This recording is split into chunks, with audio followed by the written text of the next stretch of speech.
শুভ বিকেল বন্ধুরা, একটি সুন্দর বিকেল আর তোমাদেরকে সাথে নিয়ে আমার আজকের ব্লগটা আমি শুরু করছি। তোমরা দেখতে থাকো আর আমার পাশে থেকো। 2 কাপ চা নিয়েছি, তার সাথে নিয়েছি পাউরুটি। সবাই পাউরুটি সকালেই খায়, কিন্তু আজ আমাদের ইচ্ছে করেছে আমার আর রিজুর যে বিকেলে চায়ের সাথে পাউরুটি খাবো। তো তাড়াতাড়ি করে চা করে নিলাম আর তার সাথে পাউরুটি সেঁকে নিলাম। আর দেখো, পরন্ত বিকেল কত সুন্দর লাগছে, তাই না? সূর্যের আলোটা একটু পরেই হয়তো সূর্য ডুবে যাবে আর অন্ধকার নেমে আসবে, কিন্তু বিকেলটা দেখতে অপূর্ব লাগছে। তাই জানালার ধারে বসে বাইরের দিকে তাকিয়েছিলাম। রিজু আমার পাশে বসেই পড়ছে, ওর পড়ার টেবিলে বসে পড়ছে আর আমি বিছানায় বসে আছি। তো ভাবলাম একটু চা খাওয়া যাক, চা খেলে ওরও ভালো লাগবে আর আমারও ভালো লাগবে। এই যে শীতকাল চলে এলো, এখন আমার চায়ের সাথেই হলো রিজু। কারণ এখন তো তাড়াতাড়ি সন্ধে হয়ে যায়, ওর বাবার অফিস থেকে ফিরতে ফিরতে অনেকটা সন্ধে হয়ে যায়, রাত হয়ে যায় বলতে পারো। আর বিকেলে তাই ওর সাথেই আমি চাটা খাই, আর ওর বাবা অফিস থেকে এলে আরেকবার চা খাওয়া হয়। তো অন্যদিন ওকে আমি লিকার চা দিই, তবে আজকে আমি দুধ চা দিয়েছি ওকে। হঠাৎ কোনো সময় দুধ চা খায়, দুধ চা খাওয়া ভালো নয়, আমিও এখন খাই না দুধ চা। তো অনেক দিন বাদে বাদে যখন মনে হয় যে একটু দুধ চা খেতে ইচ্ছে করে, তখন আমি দুধ চা খাই। আর দেখো, কথা বলতে বলতেই রিজুর একটা পার্সেল চলে এসেছে। ও 3টে কলম অর্ডার দিয়েছিল ফ্লিপকার্ট থেকে, সেটাই চলে এসেছে। দেখো,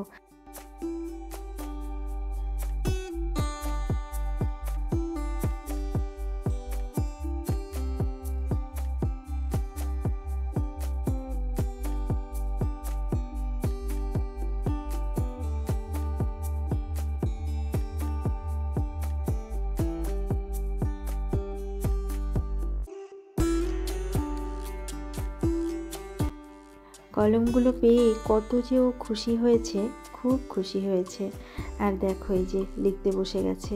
এতক্ষণ পড়াশোনা করছিল, এখন আবার একটু লেখা আছে, সেই লেখাটা কমপ্লিট করছে। রিজুর পড়া হয়ে গেছে, ও কিছুক্ষণ এখন বিশ্রাম নেবে। এই সুযোগে আমি ওর পড়ার টেবিলের সামনের দিকটা আর নিচের দিকটা পরিষ্কার করলাম, করে সেখানে একটা কার্পেট পেতে দিলাম, কারণ ওর পায়ে না ঠান্ডা লাগে। জুতো পরে বসে এখানে, কিন্তু জুতো পরলে কি হবে, নিচে থেকে ঠান্ডা উঠতে থাকে। যেহেতু মার্বেল লাগানো আছে আমাদের ঘরে, টাইলস হলে হয়তো এতটা ঠান্ডা হতো না আমাদের ঘরে, না মার্বেলের জন্য হয়তো একটু বেশি ঠান্ডা লাগে। পড়ার টেবিলের সামনে কার্পেট পেতে দিয়ে আমি এবার চলে এলাম ঠাকুর ঘরে, সন্ধে প্রদীপ দিতে হবে। আর আমি যে ওর পড়ার টেবিলের সামনে একটু কাজ করলাম, রিজু কিন্তু আমাকে হেল্প করেছে, আমি একা করিনি বন্ধুরা। তো এই ছোট ছোট কাজগুলো আমি ওকে নিয়ে করার চেষ্টা করি, ও যখন বাড়িতে থাকে, বিশেষ করে ওর কাজগুলো। কারণ আমি মনে করি বাচ্চাকে নিয়ে যদি কোনো কাজ করা হয়, বাচ্চাও একটু খুশি হয় আর ওরা কাজটা শিখেও যায়, কাজটা আনন্দের সঙ্গে করে। তাই ওদেরকে নিয়ে একটু কাজ করা ভালো, ছোট ছোট কাজগুলো, সেটাই আমি চেষ্টা করি। আর দেখো, আমার সন্ধে প্রদীপ দেওয়া কিন্তু হয়ে গেছে। গোপাল সোনাকে তো একটু দেখিয়ে দিলাম তোমাদের, গোপাল সোনাকে আজকে কিন্তু ভীষণ সুন্দর লাগছে। আর দেখো, ওই যে ওই ঘরে কতগুলো জামা কাপড় দেখেছো, এগুলো সব গুছাতে হবে। দিদি ছাদের থেকে এনে এখানে রেখে দিয়েছে, আর কিছুটা রিজু এনে রেখে দিয়েছে, ছাদে মেলা ছিল, তো সেগুলো এখন গুছিয়ে নেব। আর এইদিকে দেখো, একটা তার টানানো আছে। রিজুর স্কুল ইউনিফর্মটা ভেজা ছিল বলে কাল রাতে আমি সেটা এখানে মেলে দিয়েছিলাম, তাই টানিয়েছিলাম তারটা, সেটা খুলে ফেলতে হবে, কারণ দেখতে খুবই বাজে লাগে। বর্ষাকালে তো টানাতেই হয়। আর এদিকে দেখো, তোমাদের সঙ্গে কথা বলতে বলতে আমি গোপাল সোনাকে শয়নে দিয়ে দিলাম। আগে গেছিলাম জামা কাপড়গুলো গোছানোর জন্য, যেহেতু সময় হয়ে গেছে গোপাল সোনাকে সেবা দিয়ে শয়নে দেওয়ার, তাই ঠাকুর ঘরে চলে গেছিলাম। আর এইদিকে রিজু যাচ্ছে টিউশন পড়তে। রিজু টিউশন পড়তে যাওয়ার পর আমি চলে এলাম এই ঘরে জামা কাপড় গোছানোর জন্য। জানি না কতগুলো গোছাতে পারবো, কারণ রান্নাও করতে হবে আমাকে, তো যতটা পারি গুছিয়ে নিই।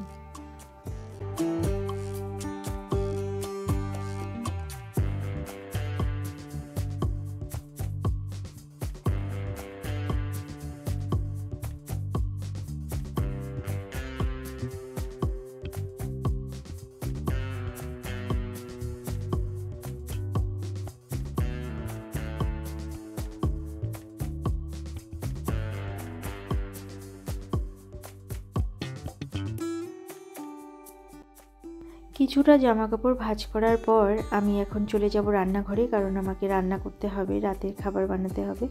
আর বন্ধুরা, তোমাদের সঙ্গে দেখা করছি আবার কাল সকালে। এই ব্লগটাই আমি কাল বিকেল পর্যন্ত কন্টিনিউ করব, তোমরা দেখতে থাকো। আজকের মতো গুড নাইট।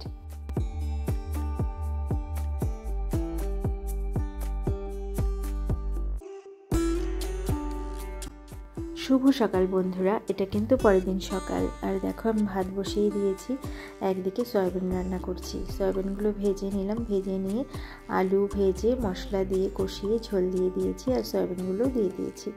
আর এখানে দেখো লাউ অর্ধেকটা কেটে রেখেছি, আর অর্ধেক আছে, ওটা কেটে আমি পরে বসাবো।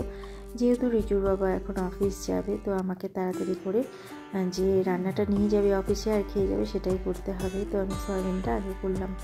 এবার আমি বসিয়ে দিয়েছি লাউ ঘন্ট। আর লাউটা এত কচি ছিল যে এটা সেদ্ধ হচ্ছে না, জানি না কেন এরকম হলো। এইদিকে দেখো ভাত আমি থালায় বেড়ে রেখেছি, আর মিষ্টি কুমড়ো ভাজা দিয়েছি, সয়াবিনের ঝোল দিয়েছি। রিজুর বাবা পুজো দিতে বসেছে, পুজো দিতে এসে খাবে, তো গরম ভাত খেতে পারবে না বলে ভাতটা আমি ছড়িয়ে রেখেছিলাম। আর এইদিকে দেখো লাউয়ের খোসা আর আলু আমি ঝিরিঝিরি করে কেটে নিয়েছি, এটা ভাজা করব। আর রিজুর বাবা খেয়ে কিন্তু অফিসে চলে গেছে, অনেকটা সময় পার হয়ে গেছে। আমার রান্না সব কমপ্লিট হয়ে গেছে। সয়াবিনের ঝোল করেছিলাম, সেটা তো দেখালাম। আর এখানে আছে আলু আর লাউয়ের খোসা দিয়ে ভাজা, এখানে আছে লাউ ঘন্ট। আর ডাল করেছিলাম কাল রাতে, মুগ ডাল করেছিলাম লাউ দিয়ে, তো সেই ডালটা রয়ে গেছে, আর ডাল করিনি। এবার আমি চলে এসেছি এই যে এই ঘরে। কাল রাতে সন্ধেবেলায় যে জামা কাপড়গুলো আমি ভাঁজ করছিলাম, তো সেটা কমপ্লিট করতে পারিনি, রান্না করতে চলে গেছিলাম। রাতের খাবার বানানোর জন্য চলে গেছিলাম রান্নাঘরে। তো আজ আমি এগুলো ভালো করে গুছিয়ে নেব।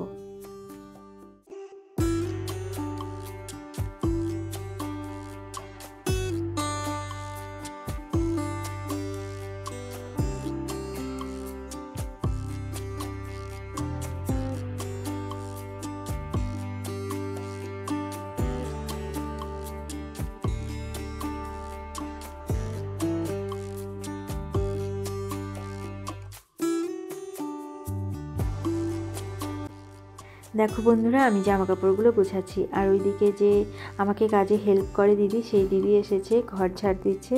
তার সাথে গিয়ে গিয়ে আমি কথা বলছি, গল্প করছি, আর জামা কাপড়গুলো গুছিয়ে নিচ্ছি।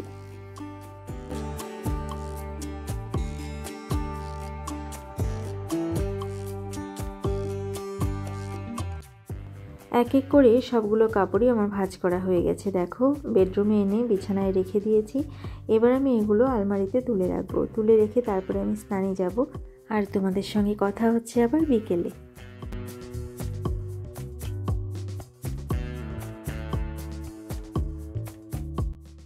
শুভ বিকেল বন্ধুরা। দুপুরের পর থেকে আর কথা বলা হয়নি, আমার একটু অন্য কাজ ছিল, সেগুলো চটপট করে নিলাম।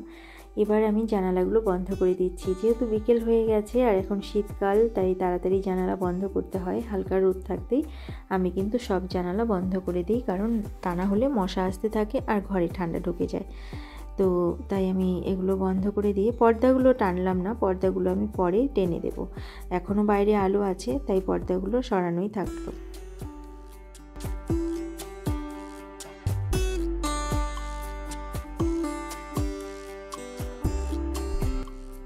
বন্ধুরা, আমি এবার চলে এসেছি রিজু যে ঘরে বসে গান করে সেখানে। আমি যেখানে জামা কাপড়গুলো গুছালাম সেই ঘরে।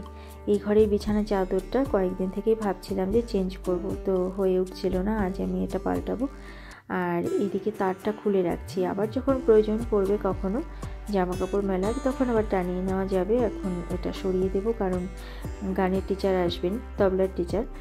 তাই আগে বিছানাটা ভালো করে গুছিয়ে নিয়ে তারপরে তবলাগুলো এনে এই ঘরে রেখে দেবো।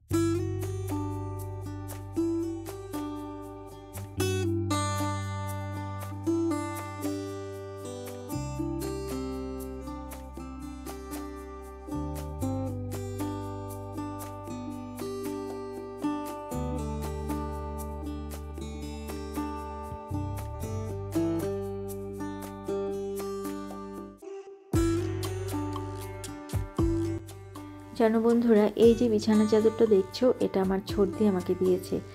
এই বছরই মার্চ মাসে যখন বাবার বাড়িতে গেছিলাম হোলিতে, তখন এই বিছানা চাদরটা ও দিয়েছে। ও একটা নিয়েছে, আমাকেও একটা দিয়েছে। খুব সুন্দর চাদরটা, বিশেষ করে অনেকটা বড় চাদর। আমাদের এই ঘরের যে খাটটা, এটা কিন্তু আমার বিয়ের খাট। তো এই খাটটা না অনেক বড়, লম্বায় অনেকটা বড়। তাই এই খাটে না ছোট চাদরগুলো হয় না, মানে সব চাদর এই খাটে হয় না, অনেক বড় বড় চাদর লাগে এই খাটের জন্য। তাই আমি যখন বিছানা চাদর কিনি, আমি খুব ভয়ে ভয়ে কিনি যে একবার ধোয়ার পরেই যদি সেটা একটু ছোট হয়ে যায়, তাহলেই তো এই বিছানায় আর পাতা যাবে না। আর এই চাদরটা আমি নিয়েছিলাম অনলাইনে, ফ্লিপকার্ট থেকে। চাদরটা কিন্তু দারুণ হয়েছে। এই চাদরটা আর দিদি যেটা দিয়েছে, এই দুটো চাদর এই বিছানার জন্য একদম ঠিকঠাক, কারণ অনেকটা বড়, দুপাশে অনেকটা ঝুলে থাকে, আবার এই যে পায়ের কাছেও অনেকটা কিন্তু ঝুলে থাকে। আর ওই যে মাথার ওই দিকটাতেও গুজে দিয়েছি, অনেকটাই বড় চাদরটা। যাই হোক, তবলা, হারমোনিয়াম, গানের খাতা, তারপর পাউডার আর হাতুড়ি সবই আমি রেখে দিলাম বিছানার উপর। স্যার একটু পরেই চলে আসবেন। দেখো বন্ধুরা, রিজুর বাবা কিন্তু অফিস থেকে চলে এসেছে। ওইদিকে স্যার এসেছেন, রিজুকে গান করাচ্ছেন, আর আমরা এইদিকে চা আর সিঙ্গারা খাচ্ছি। রিজু স্যারকেও দিয়েছি। আর বন্ধুরা, আমার ব্লগটা আজকে এখানেই শেষ করছি। আবার অন্য কোনো দিন অন্য কোনো নতুন ব্লগ নিয়ে তোমাদের সামনে হাজির হয়ে যাব। ততক্ষণের জন্য তোমরা ভালো থেকো, সুস্থ থেকো আর হাসি খুশি থেকো। আমার এই ব্লগটা যদি তোমাদের ভালো লেগে থাকে, তাহলে একটা লাইক করে দিও। আজকের মতো এখানেই আসছি। ভালো থেকো তোমরা সবাই।